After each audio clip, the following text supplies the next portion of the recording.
Books that स्पीकमध्ये तुम्हा सर्वांचं स्वागत आहे. आजची गोष्ट उंदराचा दोस्त. गोष्ट लिहिली आहे अंजलीताई इनामदार. गोष्टीचं वाचन आसावरी दोशी. एक होता बोका, पांढरा शुभ्र गुबगुबीत. तो बोका एका आजीकडे राहायचा. आजी त्याचे खूप लाड करायची. त्याला चांगलं चुंगलं खायला घालायची, दूध प्यायला द्यायची, मऊ मऊ गादी झोपायला द्यायची. आजीने बोक्याची अगदी छान बडदास्त ठेवली होती. एकदा तो बोका बाहेर फिरायला गेला. बराच लांब गेला. तो नदीकाठी आला. गवतावरून चालत होता आणि एकदम ओरडायलाच लागला. तो त्याच्या पायाला बाभळीच्या झाडाचा काटा टोचला आणि अर्धा मोडून गेला. त्याला नीट चालता येईना. जीव कासावीस झाला. पायाला ठणका लागला. तिथेच बसून बोका जोर जोरात ओरडू लागला.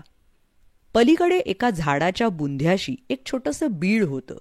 त्या बिळात उंदीर आणि त्याची पिल्लं राहत होती. उंदराने बोक्याचा आवाज ऐकला, पण नेहमीपेक्षा वेगळा आवाज त्याला येत होता. त्यामुळे उंदराने हळूच बिळाच्या बाहेर डोकावून बघितलं, तर त्याला भला मोठा बोका रडताना विव्हळताना दिसला. दपकत दपकत उंदीर थोड्या लांब अंतरावर जाऊन उभा राहिला आणि चाचरतच त्याने विचारलं, बोके दादा, काय झालं? कोणी मारलं का? काही मदत करू का? त्यावर बोका म्हणाला, बरं झालं तू आलास. हे बघ, माझ्या पायात हा काटा घुसलाय. कृपया तू तुझ्या अणकुचीदार दातांनी तो काढशील का? मी तुझा खूप ऋणी राहीन. उंदराला बोक्याची दया आली. तो त्याच्या जवळ गेला आणि फुंकर मारत मारत त्याने आपल्या धारदार दातांनी तो काटा उपटून काढला. त्याबरोबर भडकन रक्त आलं. बोक्याला तर चक्करच आली, पण ठणका एकदम थांबला. बोक्याने उंदराचे आभार मानले. तोपर्यंत त्या उंदराची पिल्लं पण तिथे आली होती.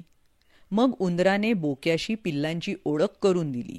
बोका, उंदीर, उंदराची पिल्लं यांची अगदी दोस्ती झाली. ते एकमेकांबरोबर हिंडायचे, फिरायचे. एक दिवस काय झालं, उंदराचं एक पिल्लू फिरत फिरत आजीच्या घरी आलं. तिथे खूप पदार्थ खायला मिळाले. मग ते पिल्लू घरी आलं आणि त्याने आपल्या इतर भावंडांना आजीच्या घराबद्दल सांगितलं. त्या सर्वांनी मग एक योजना बनवली. इतक्यात तिथे मोठा उंदीर आला. त्याने ते ऐकलं आणि सर्वांना सांगितलं, मुलांनो, परत तिकडे जाऊ नका. तुमचा जीव धोक्यात येईल. मग मी तुम्हाला वाचवू शकणार नाही. सर्व पिल्लांनी नुसत्या माना डोलावल्या. त्या दुपारी सगळे गेले आजीच्या घरी. आत गेल्यावर त्यांना वेगवेगळे पदार्थ दिसले. सगळे तुटून पडले पदार्थांवर. आजी बिचारी दमून झोपली होती. तिला काहीच कल्पना नाही स्वयंपाकघरात काय चाललंय याची. खाऊन झाल्यावर सगळी पिल्लं घरी गेली. थोड्या वेळाने आजी उठली. आत जाऊन पाहते तर काय, सगळे पदार्थ अर्धवट खाऊन बाकी इकडे तिकडे विखरून पडले होते. आजीला भयंकर संताप आला. तिला कळून चुकलं की हे एका उंदराचंच काम आहे. तिने एक सापळा घेतला. त्यात एक खमंग थालीपीठाचा तुकडा ठेवला आणि स्वतः बाजूला जाऊन बसली. इकडे उंदराला कळलं की पिल्लं कुठेतरी जाऊन भरपूर खाऊन पिऊन आली आहेत. त्याने पिल्लांना सांगितलं, पिल्लांनो, कुठेही लांब जाऊ नका. सांगितल्याशिवाय जाऊ नका. कोणाच्याही घरी जाऊ नका. बाळांनो, तुम्ही फार मोठ्या संकटात सापडाल. इतकं सगळं सांगूनही ते छोटं पिल्लू आजीच्या घरी गेलं. दाराशीच त्याला थालीपीठाचा खमंग वास आला. ते गेलं आत सापड्यात. तेवढ्यात धाडकन दरवाजा बंद झाला. पिल्लू घाबरलं, ओरडायला लागलं, सुटण्यासाठी धडपड करू लागलं. आजीला लगेच आवाज आला.